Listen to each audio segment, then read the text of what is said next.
Mau yang lebih realistis? Amin aja dulu.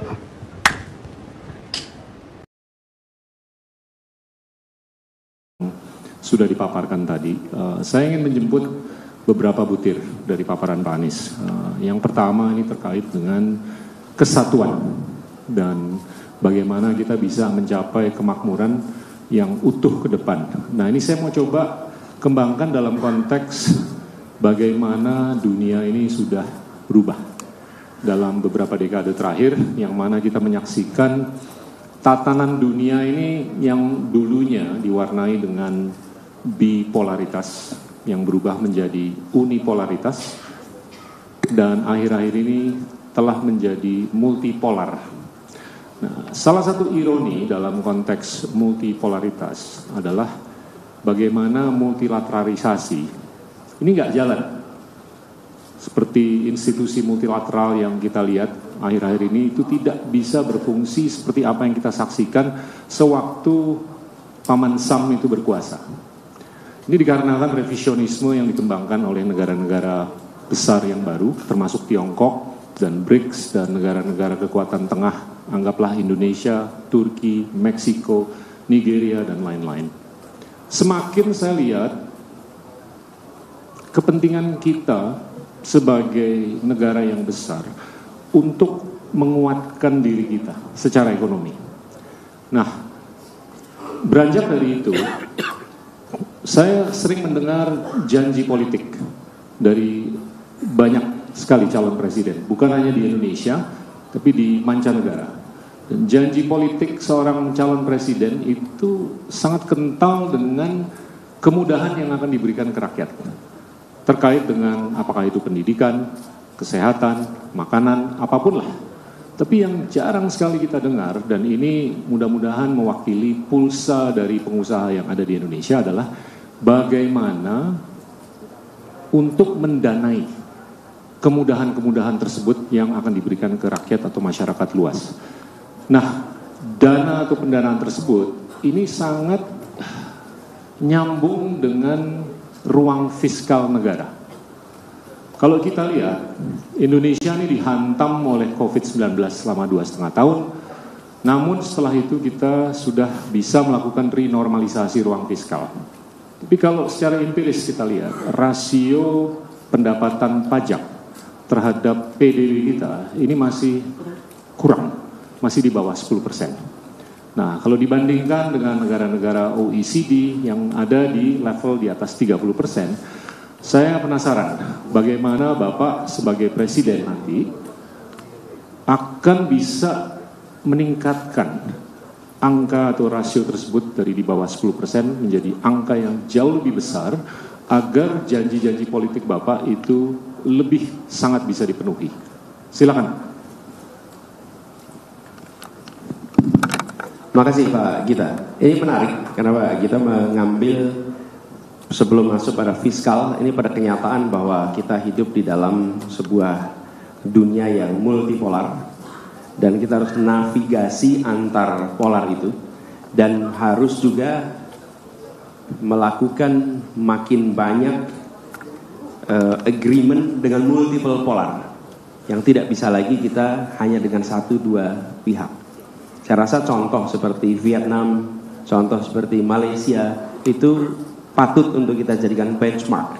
Sehingga kerjasama global itu punya dampak domestik yang makin besar. Itu satu aja catatan karena kita berada di dalam satu setting yang multipolar seperti sekarang ini. Tapi juga yang tidak kalah penting Pak Gita dari itu, merumuskan secara jelas our national interest with the world. Karena tanpa kita merumuskan our national interest with the world, we will be entertaining their interest and forgetting our own interest. Dan itu yang benar harus kita pegang. Lalu ke pertanyaan tadi soal fiskal. Ruang fiskal kita ini memang terbatas. Dan Pak Gita tadi sampaikan tax ratio kita di bawah 10%. Ini harus kita tingkatkan. Saya melihat ada beberapa hal yang perlu kita kerjakan. Satu adalah harmonisasi peran pemerintah dan swasta. Ini harus kolaboratif. Jadi tidak semua bertumpu pada APBN. Sebagian dari pembangunan kita ini bisa dikerjakan oleh swasta. Ruang itu harus dibuka. Dan kami memang berpandangan bahwa nanti saya bisa bahas lebih jauh. BUMN tidak boleh justru menjadi yang mematikan swasta. Karena BUMN justru harus memberi ruang kepada swasta. Dan ini juga apa ya, kalau saya baca-baca, para pendiri publik ini tuh tidak mendirikan BUMN untuk meningkatkan pendapatan pemerintah. Jadi karena itu crowd outing market itu. Jadi BUMN ini kan ini negara. Kalau boleh saya sampaikan, filosofi ini kami terapkan di Jakarta Pak kita. Jadi bukan ini akan, no, this is not akan. Di sini ada mantan dirut Jakpro di situ tuh. Itu diapal betul filosofi ini, saya ulang-ulang setiap pertemuan BUMN, Pak Dwi Daryoto ini. Ini Pak Dwi Daryoto. Saya selalu menyampaikan begini, pemerintah ini punya dua tangan. Satu namanya birokrasi, satu namanya korporasi. Okay? Tapi dua-duanya memiliki fungsi pembangunan. Untuk urusan-urusan yang memerlukan kelenturan, keleluasaan, kemudahan secara legal melakukan partnership dan lain-lain, gunakan jalan korporasi. Yang memerlukan bentuknya lebih pada regulatori, menggunakan unsur birokrasi. Tapi dua-duanya adalah untuk development goal. Ini tidak diciptakan untuk meningkatkan pendapatan pemerintah atau pemerintah bermain di pasar. Dan ini konflik of interest. Satu sisi tangan kanan jadi regulator, tangan kiri jadi market player. Of course it'll benefit itself itu. Jadi kita ini mengalami, nah itu harus diluruskan. Justru dengan begitu, maka BUMN akan konsentrasi kepada hal yang sifatnya development. Nah, ruang untuk swasta terlibat menjadi besar dalam pembangunan kita. Itu hal pertama. Kemudian yang kedua adalah perbaikan di dalam sistem penerimaan kita. Ini serius sekali harus kita lakukan. Satu, pada aspek yang paling mudah itu kita berbicara tentang manajemennya. Kami melihat perlu ada badan penerimaan negara, yang itu beda dengan treasurer. Tapi ini badan penerimaan negara. Yang kedua, membereskan praktek bad governance di aspek revenue. Korupsi di aspek revenue itu overlook, tapi korupsi di aspek spending itu heavily dimonitor. Kami malah melihat revenue di sini yang paling cepat menyelamatkan uang negara tuh, uang udah terlanjur keluar, kembali susah. Tapi menyelamatkan pemasukan dari mulai persoalan bea cukai sampai perpajakan, itu bocor-bocor di situ harus dikoreksi dan tidak bisa ditoleransi. Bagaimana itu? Harus mau memanfaatkan teknologi terbaru dan harus mau memanfaatkan orang-orang terbaik yang mengerti bidangnya untuk mengurus ini. Jadi negara itu ngobrolnya bukan dengan sesama negara, ngobrolnya itu tanya nih, teman-teman bahwa private sector pada bikin sistem semua beres-beres tuh. Nah, kenapa tidak? Apakah itu SAP ke, apakah itu Oracle ke, apakah itu apapun yang kemudian kita bangun modernisasi di situ sehingga kita bisa menyelamatkan revenue yang hilang. Dan sebuah tim sempat paparan kepada pimpinan-pimpinan pemerintahan hari ini menggambarkan loss of revenue yang Pak kita angkanya fantastis, yang menurut saya itu harus dikoreksi dalam jangka pendek. Kemudian obviously sesuatu yang Pak kita sudah katakan bertahun-tahun, I'm quoting you, perluasan tax base. Oke? Dari dulu juga kita ngomong perluasan tax base, ini harus segera dikerjakan. I think it's urgent. Nah, lalu yang berikutnya adalah mendorong industrialisasi, mendorong terutama padat karya, supaya kira-kiranya nih revenue pemerintah itu didapat bukan dengan mendorong BUMN untuk cari untung, tapi dengan pasar berkembang, pasarnya bayar pajak ke pemerintah, baru pemerintahnya dapat uang lebih banyak. Jadi kalau kita minta BUMN itu nambah pendapatan, that don't work. Menurut saya swastanya dimudahkan, marketnya growing, otomatis pajak kita akan meningkat. Dan ini yang menurut kami harus didorong ke depan. Saya mau ngupas sedikit aja. Mungkin bisa diberikan gambaran ke para pengusaha yang ada di forum ini. Gambaran mengenai rejim pajak ke depan di kepresidenan Anies Baswedan itu kayak gimana. Mengingat bahwasanya negara-negara seperti Singapura dan teritori seperti Hong Kong, itu tax rate regime-nya sangat kompetitif. Di Singapura itu kurang lebih 17%, kita marginal tax rate-nya masih jauh di atas itu. Apakah ke depan itu ada prospek atau harapan untuk para pengusaha itu bisa lebih diberikan insentif untuk berusaha? Dan tentunya perlu pemikiran apakah pajak itu perlu dikenakan lebih ke hal-hal yang sifatnya konsumtif dan berkurang untuk hal-hal yang sifatnya produktif. Mungkin bisa diberikan gambaran. Ya, saya tadi katakan ketika mengambil keputusan itu fairness, Pak, nomor 1. Fairness, termasuk ketika sampai urusan pajak. Pajak ini harus ada unsur fairness. Nah, kita berada di dalam situasi tidak bisa mengambil keputusan semata-mata hanya karena pertimbangan domestik saja. Karena kita berhadapan dengan dunia global, di mana keputusan pajak kita di sini itu berdampak kepada lokasi investasi, pada relokasi industri, dan faktor-faktor itu tidak bisa dihilangkan. Dan itu dinamis. Ketika di region kita terjadi perubahan struktur pajak, nggak bisa Indonesia itu diam saja. Kita harus merespon itu. Tapi prinsip yang kami pegang adalah, ini yang berapa kali kami sampaikan, kami berharap pajak itu menjadi mekanisme untuk membesarkan yang kecil tanpa mengecilkan yang besar. Jadi itu nomor 1. Dan kita berkeinginan pendekatan yang dibuat itu kolaboratif. Jadi bicara dengan relevant stakeholders. Kami lebih cenderung tentu pada aktivitas-aktivitas sosial itu dikurangi beban pajaknya. Justru mereka harus dibebaskan. Bayangkan YPAC ngurusin anak-anak cacat itu harus bayar PBB puluhan juta per tahun. Oke? Sekolah, pendidikan, rumah para sejarawan di Jakarta, seluruh kegiatan itu sudah kita nolkan. Jadi mereka terkena pembebasan. Tapi di sisi lain, aktivitas produktif dikenai pajak yang harus proporsional sehingga tidak menjadi disinsentif untuk produktif. Lalu kegiatan konsumtif, apalagi konsumtif yang sifatnya mewah, di situ menjadi pajak yang lebih tinggi. Jadi prinsipnya fairness. Jadi bukan hanya pajak itu untuk meningkatkan pendapatan, tapi pajak itu untuk memberikan insentif, disinsentif bagi orang rasional dalam bertindak. Ini kalau dalam ilmunya disebut neo-institutionalism. Artinya perilaku itu dibentuk oleh insentif dan disinsentif. Ketika disiapkan sebuah struktur perpajakan, dia akan membentuk perilaku. Nah, perilaku yang kita inginkan adalah perilaku yang meningkatkan produktivitas.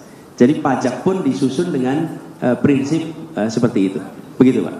Baik, terima kasih Pak Anies. Ini yang kedua, ini terkait dengan teman-teman pengusaha juga yang kaya dengan ide, tapi seringkali mereka kurang fulusnya. Nah, saya mau kembangkan dalam konteks keterbatasan fulus atau modal. Kalau kita lihat rasio perbankan terhadap PDB kita, rasio pasar modal terhadap PDB kita, rasio uang beredar terhadap PDB kita, itu masing-masing di bawah 50%. Sedangkan negara-negara maju, anggaplah Singapura, itu jauh di atas 100%. Nah, saya melihat ini ada keniscayaan untuk mencari modal, mau nggak mau, dari luar. Ini yang seringkali disebut penanaman modal asing. Nah, kalau kita lihat penanaman modal asing di negara-negara besar di Asia Tenggara, itu masih minim sekali. Ukuran per orang per tahunnya untuk negara-negara seperti Indonesia, Filipina, Malaysia, Thailand, dan Vietnam, itu berkisar antara 100 sampai 400 dolar per orang per tahun. Sedangkan Singapura itu 19.000 dolar. Nah, itu kalau menurut saya berkorelasi dengan tingkat kepercayaan orang terhadap sistem yang ada di Singapura. Nah, saya penasaran pandangan Bapak nanti kalau diberikan kesempatan untuk menjadi presiden. Bagaimana kita bisa meningkatkan FDI atau penanaman modal asing? ke angka yang semestinya itu jauh lebih besar daripada yang sekarang. Per tahunnya ini kurang lebih 28 sampai 30 miliar, itu kurang lebih $100 per orang per tahun. Saya melihat Indonesia ini kalau mau menempatkan diri sebagai ekonomi terbesar nomor 4 di dunia dan sangat bisa memenuhi apapun yang tadi sudah diaspirasikan oleh Apindo terkait dengan beberapa hal, termasuk level playing field, keberlanjutan, ESG, dan lain-lain. Ini ujung-ujungnya kita perlu modal. Nah, ini bagaimana menurut Bapak sebagai nanti Presiden bisa mendatangkan modal dengan jumlah yang jauh lebih berarti daripada apa yang kita alami selama ini. Ya, kita membutuhkan investasi, baik itu foreign direct investment maupun surat utang, saham, obligasi, dan lain-lain. Jadi dua ini kita harus dorong kalau kita mau mengejar pertumbuhan ekonomi di atas 5,5 sampai 6,5%. Kira-kira arah ke sana. Nah, ini kita berhadapan dengan kenyataan bahwa investor asing itu paham kondisi kita. Jadi kita nggak bisa bohong soal ini. Apa sih? Misalnya inkonsistensi kebijakan, birokrasi yang jelimet. Itu nggak bisa kita presentasi dan bilang, oh our bureaucracy is working well. No. Mereka punya informasi yang lengkap. Kemudian kekakuan dan irregularitas antara pusat, provinsi, daerah. Kemudian praktek korupsi, faktanya masih terjadi kok. Kemudian kita bicara tentang infrastruktur pendukung yang masih lemah. Jadi saya rasa kita harus mulai dengan mengakui kita punya masalah. Lalu kita akan melakukan koreksinya. Jangan ditutup-tutupi. Karena yang mau kita bangun dengan investor itu bukan peningkatan investasinya. Yang mau kita bangun itu trust level. Let's remember, trust level. Indonesia harus mengembalikan trust level pada dunia. Bukan semata-mata investasi. Nah, ini artinya apa? Kami melihat ada beberapa strategi yang kita ingin lakukan, Pak Gita. Ya, pertama benchmarking. Kita tidak beroperasi sendirian. Kita harus benchmarking. Kemana? Bisa di dalam region kita, bisa yang setara di region lain. Apakah itu Amerika Latin? Apakah itu Eropa Timur? Tapi kita bisa lakukan benchmarking tentang itu. Yang kedua, ini tidak bisa tidak menciptakan iklim kepastian hukum. Ini sudah tidak ada. Unconditional. Karena ini soal trust. Bahkan saya sempat bicara dengan beberapa orang, selama perjanjian investasi itu tidak mau ditandatangani di Indonesia, tapi ditandatanganinya di Singapura atau di tempat lain, artinya mereka nggak percaya dengan sistem hukum kita. You're private equity investor, tahu persis apa yang terjadi di situ. Kemudian konsistensi regulasi yang dibutuhkan dan keseriusan di dalam memberantas korupsi. Bagaimana kita berharap investor masuk kalau indeks persepsi korupsi kita itu menurun?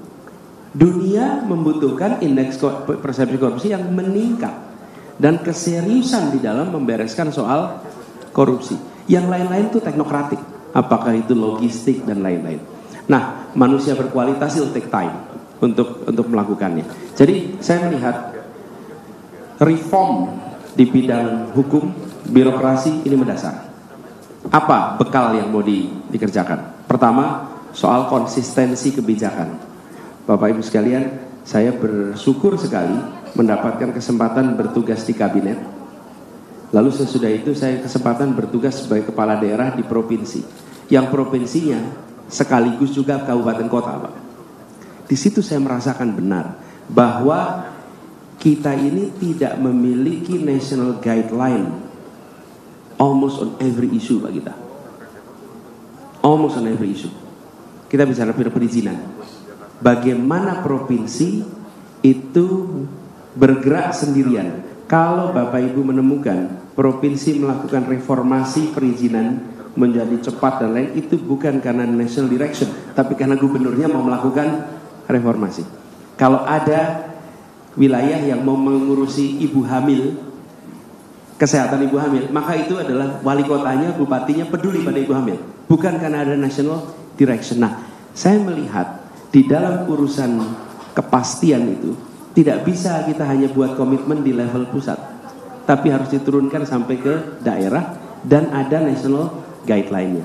Lalu mengenai konsistensi aturan di kita di level nasional, memang harus kita berencana membuat semacam clearing house atas aturan-aturan yang inkonsisten.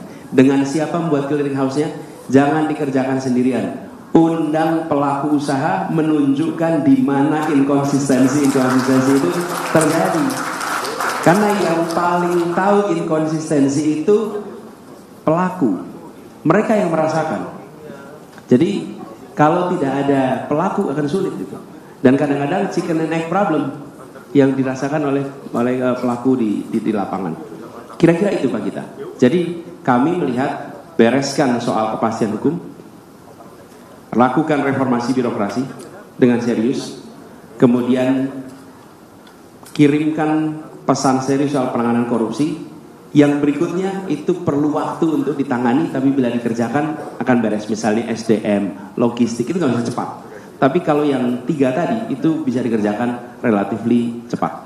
Kami sepakat dan bahkan Apindo itu sangat sepakat itu dijadikan butir pertama terkait dengan kepastian hukum. Saya percaya bahwa kepastian hukum ini kunci untuk bisa meningkatkan pengalihan atau penanaman modal dari luar. Kalau boleh saya nambahin sedikit Pak kita. Silakan. Jadi gini Bapak sekalian, kepastian hukum itu it start from the very top Pak.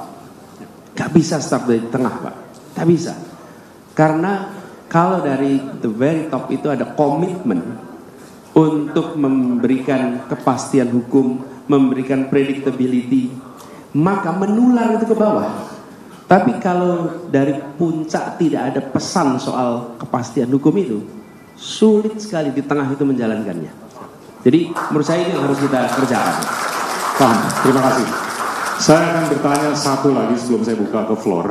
Ini udah banyak yang ngantri mau nanya. Tadi Pak Anies beberapa kali menggunakan kata produktivitas. Kalau saya lihat di Indonesia ini produktivitas marginal kita ini masih bisa dianggap minim. Kapasitas setiap orang di Indonesia itu untuk memproduksi barang dan jasa per tahun itu kurang lebih $25.000. Dibandingkan Singapura itu $200.000. Ujung-ujungnya kita nih harus bisa bersaing. Kita hanya bisa bersaing kalau kita bisa meningkatkan produktivitas marginal kita. Nah, pandangan Bapak gimana? Untuk jarum ini bisa digerakkan dari angka $25.000 per orang per tahun untuk barang dan jasa ke angka yang lebih besar lagi. Agar kita bukan hanya bisa bersaing, tapi kita juga bisa menyambut kemakmuran yang kita nantikan. Silakan. Semua yang bersifat peningkatan kompetensi, skills itu related sekali dengan kualitas manusia kita. Dan kualitas manusia itu awalnya satu kesehatan, yang kedua adalah education and training. Ini kunci. Nah, kami melihat intervensi di sini harus dikerjakan agak awal.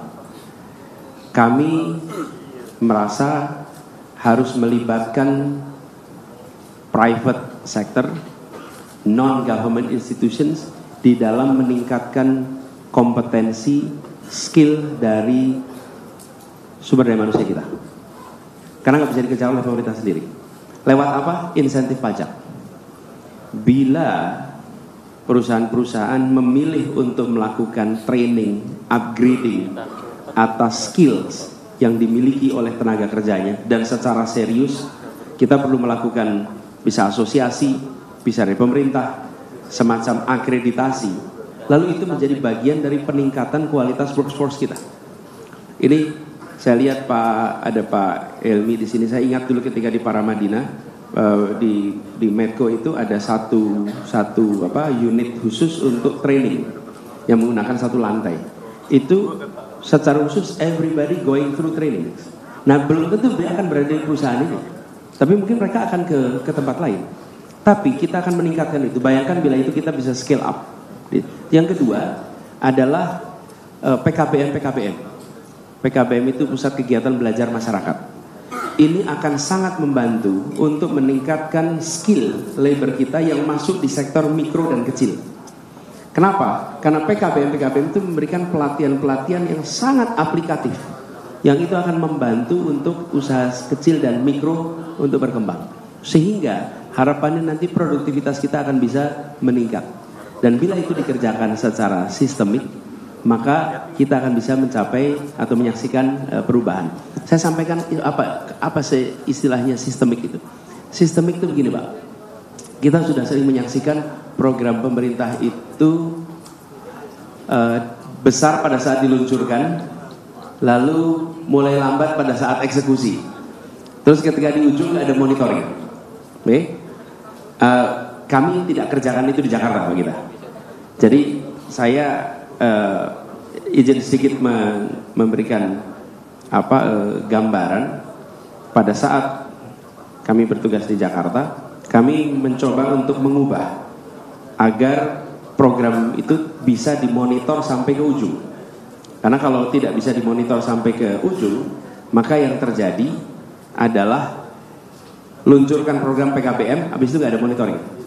Nah, kami membuat sebuah sistem delivery monitoring yang itu alhamdulillah di Jakarta memastikan semua yang dulu jadi janji politik, jadi program, jadi kegiatan, itu di ujung tereksekusi sampai habis.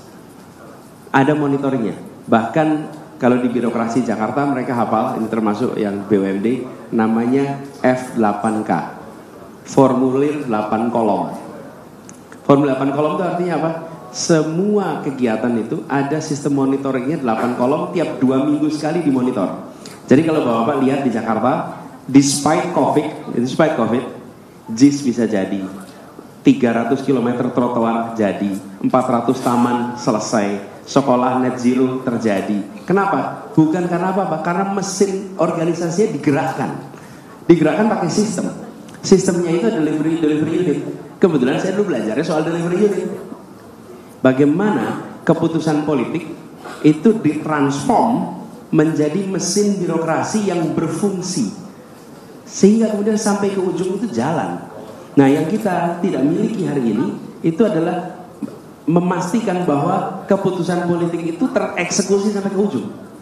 Ini tidak bisa dikerjakan oleh inspektur, tidak bisa dikerjakan oleh birokrasi sendiri. Harus ada delivery unit, yang biasa disebut kalau di Inggris namanya Prime Minister Delivery Unit, Presidential Delivery Unit. Kalau di kami di Jakarta namanya TGUPP, Tim Gubernur untuk Percepatan Pembangunan. Itu isinya 56 orang, ensuring every program itu deliver sampai ke ujung. Sehingga decision dari pimpinan itu menjadi action, menjadi result. Nah, ini yang kami ingin tawarkan. Jadi bukan sekedar this is the remedy gitu. Kalau itu akademisi bisa mengerjakan, Pak.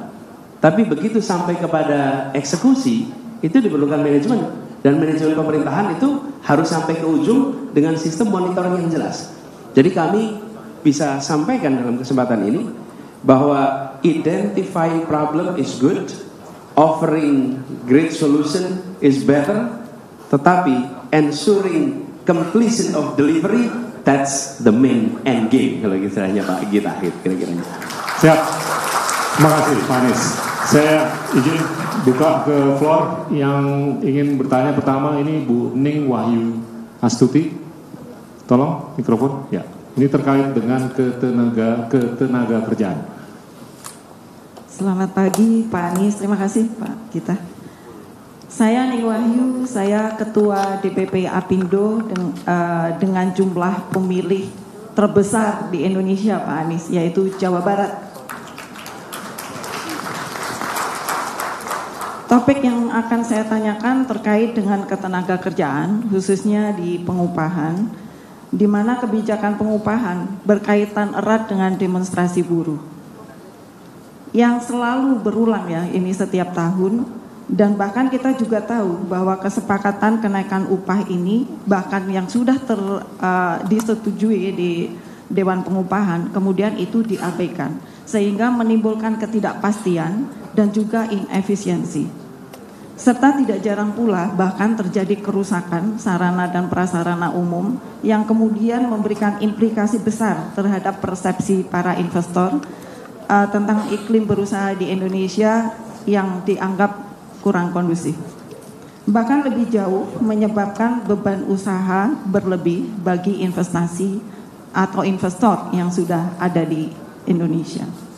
Saya ingin tahu bagaimana Bapak menyikapi hal tersebut. Terima kasih.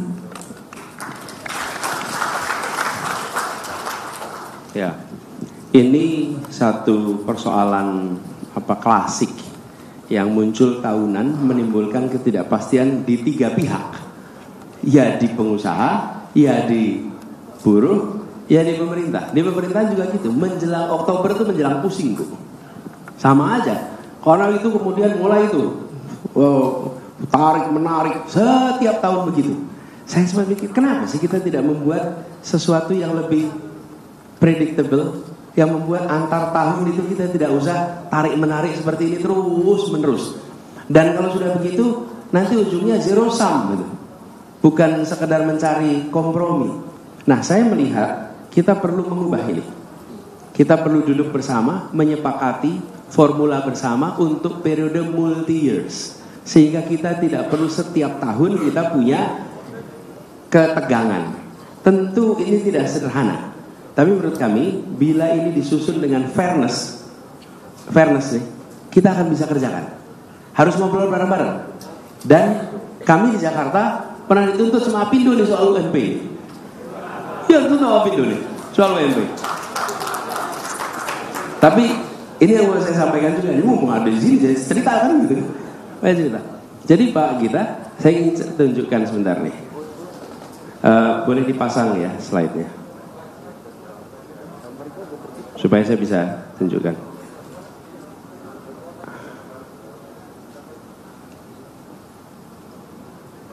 Jadi sekalian tadi saya sampaikan, how do I make decision? Nomor satu, fairness. Kenapa? Any business deal yang nggak fair itu nggak akan sustainable. Betul nggak? Any business deal. If you want to have a sustainable business deal, make sure ada fairness di situ. Ini saya beri gambaran ilustrasi. Oh no. Yang dari sini Pak, dari iPad saya. Ini dia. Bapak sekalian, ini adalah UMP di Jakarta dari mulai tahun 2004 sampai tahun 2022 yang berdasarkan regulasi. Bapak Ibu coba lihat di kolom kenaikan UMP. Ini kenaikan UMP itu dari 6,3%, 6%, 15%, bahkan pernah naik 43% tahun 2013. Saya belum gubernur ya Bapak Ibu sekalian. Jadi pernah naik 43% tuh. Saya belum gubernur di sini ya. Jadi don't blame me on this, right? This is historical data, right? History cannot lie. Gitu. Promise you can be lie, gitu Pak ya. Nah, di sini saya perhatikan di ketika formulanya berubah menjadi PP 78 tahun 2015. Itu rata-rata kenaikan UMP itu sekitar 8%. Itu rata-rata. Dan angkanya kelihatan di situ. Rata-rata. Kemudian terjadi Covid, bam. Ketika terjadi Covid, obviously we're going down. Dan di situ kami Jakarta satu-satunya menerapkan K-curve policy soal labor ini. Apa itu K-curve? Sektor yang terdampak negatif, maka UMP-nya tidak perlu naik, bahkan bisa dibicarakan dengan buruh. Tapi sektor yang terdampak positif harus berbagi dong dengan buruhnya. Lah itu pabrik masker dan lain-lain itu booming di masa itu. Nggak fair kalau dia bilang kami juga ngadepin Covid. Karena itu Jakarta satu-satunya menerapkan K-curve. Fairness ini. This is principle. Mungkin tidak sesuai regulasi, tapi dalam prinsip dan keputusan regulasi itu nomor 4 kok. Nomor 1 fairness, nomor 2 public interest, nomor 3 common sense, data. Nah itu pada saat itu kita UMP disepakati 3,3% kenaikannya 2021. 2022 the economy is growing. Regulasinya berubah. Dalam regulasi yang baru UMP di Jakarta naiknya 0,8%. How can you explain this to common sense, bukan to labor?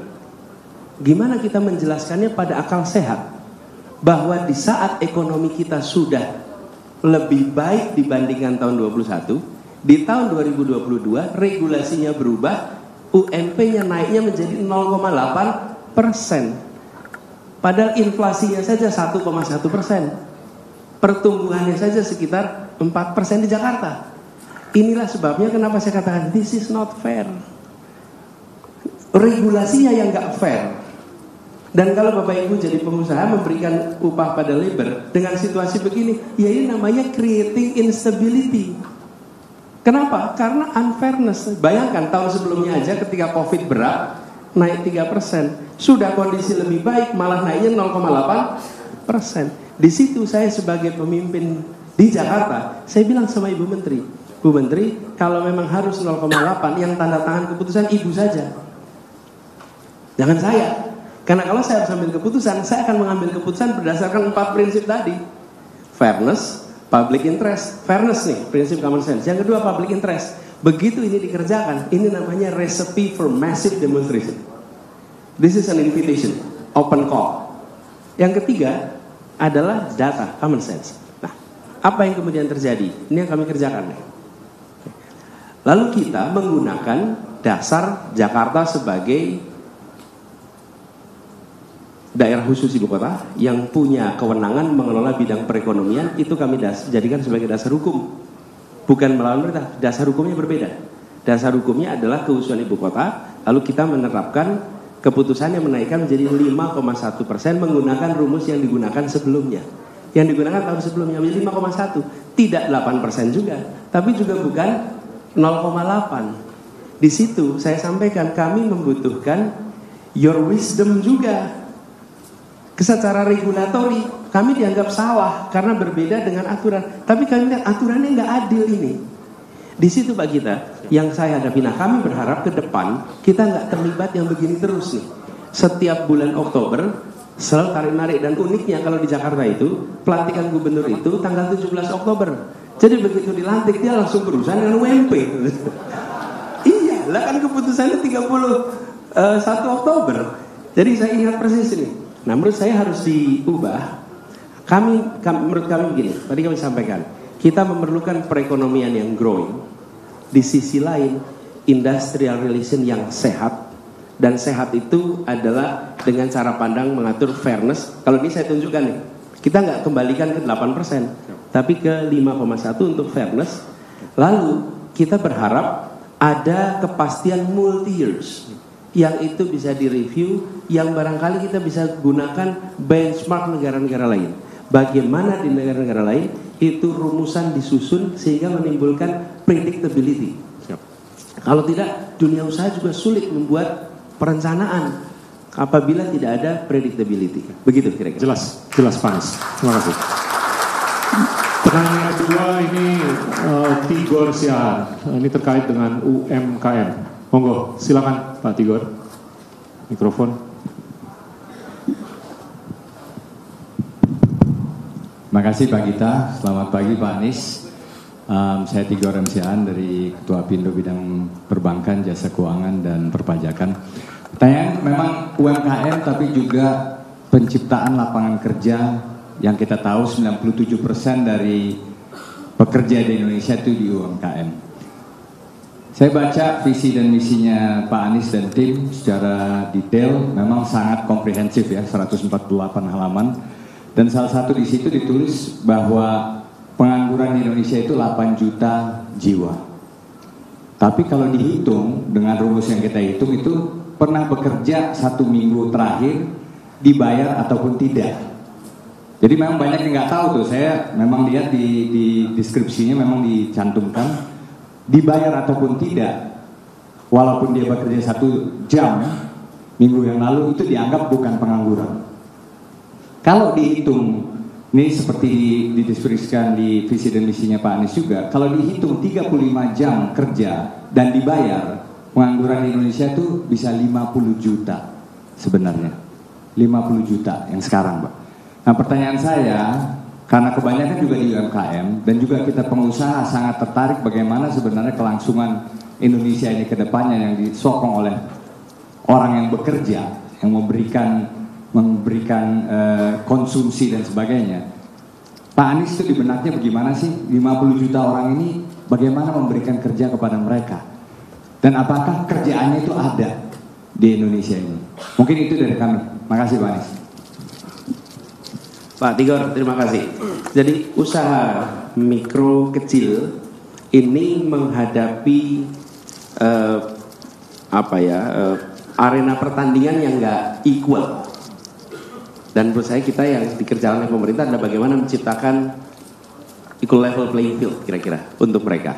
Satu, apakah mereka mendapatkan akses atas pasar yang baik? Kalau belum, maka negara membantu menciptakan. Saya beri contoh sekalian. Ini kami kerjakan di Jakarta. Yang kita lakukan adalah membuat katalog lokal. Katalog lokal. Sehingga pengadaan barang dan jasa di Jakarta itu bisa diikuti oleh pelaku ekonomi mikro kecil. Caranya mereka di training, lalu mereka mendapatkan izin usaha, punya NPWP, lalu mereka bisa menjadi supplier kita.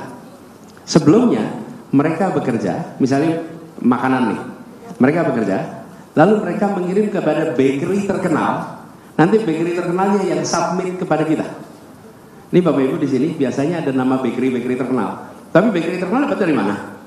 Dari UMKM. Kenapa? Yang marginnya paling gede siapa kira-kira? Ya bakery-nya itu. Nah sekarang diubah. Mereka punya NPWP, punya izin usaha langsung ke kita. Kitanya buat katalog lokal. Mendadak mereka ketemu pasar baru yang gede sekali. Lalu kami menerima makanan-makanan itu langsung dari produsen. That's one. Government is able to create market. Dan pemerintah harus menciptakan market itu untuk ekonomi, pelaku ekonomi kecil, mikro. Kalau tidak ada keberpihakan itu, kalah mereka. Kalah. Nah itu satu. Dan kami di Jakarta melakukan itu, apa yang terjadi? Masif sekali. Contoh, usaha mikro kecil lewat program Jakpreneur namanya, itu meningkat drastis dari sekitar 50-an ribu menjadi 280.000 pelaku. Within 2 years. Kenapa? Karena kita memberikan kemudahan memberikan IUMK, izin usaha mikro kecil, dan NPWP. Bahkan ini Pak kita, itu satu ya. Yang kedua, pasar non pemerintah. Pasar non pemerintah ini siapa sih? Ya, market overall, online market Pak. Nih, anekdotal, tapi true story. Kita bagi-bagi IUMK. Itu waktu bagi-bagi Pak Sofyan ketika datang ke warung-warung Pak, itu banyak warung-warung didatangi petugas itu resistant.